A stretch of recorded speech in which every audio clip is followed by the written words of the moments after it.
Bonjour à tous. L'installation de la 13e législature et le rappel à Dieu de Djibo Leyti Ka sont les principaux sujets traités par les journaux parus ce vendredi 15 septembre 2017. Grabuge lors de l'installation de la 13e législature, la leçon posthume de Djibo ignorée, titre Réumi Quotidien. Ce journal, à travers la plume d'Assane Samb, estime à sa page 4 que la 13e législature a montré son vrai visage hier, celui qu'elle va arborer tout au long de sa durée, c'est-à-dire un prolongement des batailles politiques partisanes entre les deux camps du pouvoir et de l'opposition. La première va ainsi à chaque fois écraser la seconde du fait de la majorité mécanique et en respect d'une tradition bien ancrée. Et c'est lorsqu'il y avait polémique sur l'article 11 du règlement intérieur avec la sortie de Cheikh Bamba Dièye que le rappel à Dieu de Djibo Leyti Ka a été annoncé. Un grand homme d'État qui a travaillé avec tous les présidents sénégalais et qui présidait aux destinées de la Commission nationale du dialogue territorial créée par Macky Sall qu'il avait fini par rejoindre. Et au lieu de s'émouvoir, les députés ont versé dans leur manique et de fusiller systématiquement l'adversaire parce que chacun croit toujours avoir raison. Pourtant, ils étaient tous en deuil,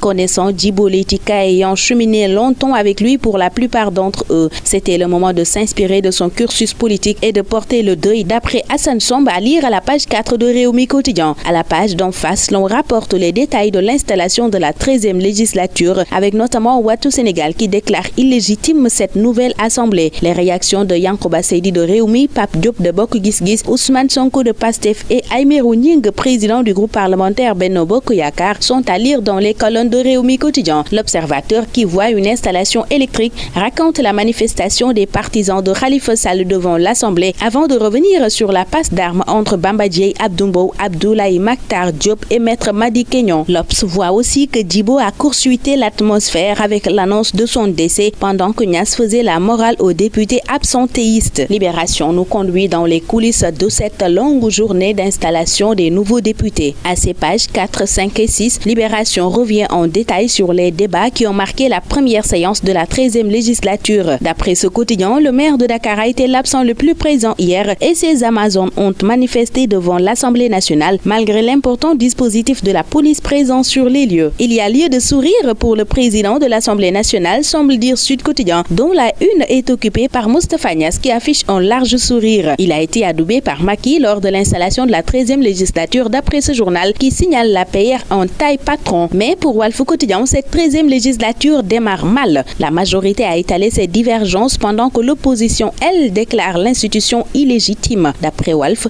le pire a été évité de justesse entre pro-Khalifa et militants de Benno. Walf Quotidien évoque aussi le décès de Djibo Leyti Ka et rapporte le témoignage de Sidi Lamine Niasse. L'AS estime pour sa part que l'installation de la 13e législature s'est faite sur fond de deuil puisque l'ombre de Djibo Leyti Ka a enveloppé une triste assemblée. Vox Populi rapporte des hommages unanimes autour de l'homme d'État. Le petit berger Paul au service de la République a tiré sa révérence hier, informe à sa une Vox Populi. Le petit berger rejoint les prairies célestes, titre pour sa part le quotidien. Dans un tout autre registre, Dakar Times fait part de la tentative d'assassinat contre son directeur de rédaction. Le monstre attaque Dakar Times, titre ce journal qui estime que le canard dérange. En sport, Vox Populi nous apprend que le Sénégal a effacé l'Angola et retrouve le Nigeria en demi-finale de l'Afrobasket 2017 à Tunis. Stade s'intéresse à la contre-performance du Lion à West Ham et s'interroge à sa une. Cheikhou Kouyaté en défenseur central. Sunulombe revient sur les tops et flops de la saison de lutte 2016-2017 et informe à sa une que Boy Niang 2, Sa Thiès, Siteu, Gris 2 ont flambé pendant que Zoss, Guigui, Ness coulé. Bonne lecture à tous.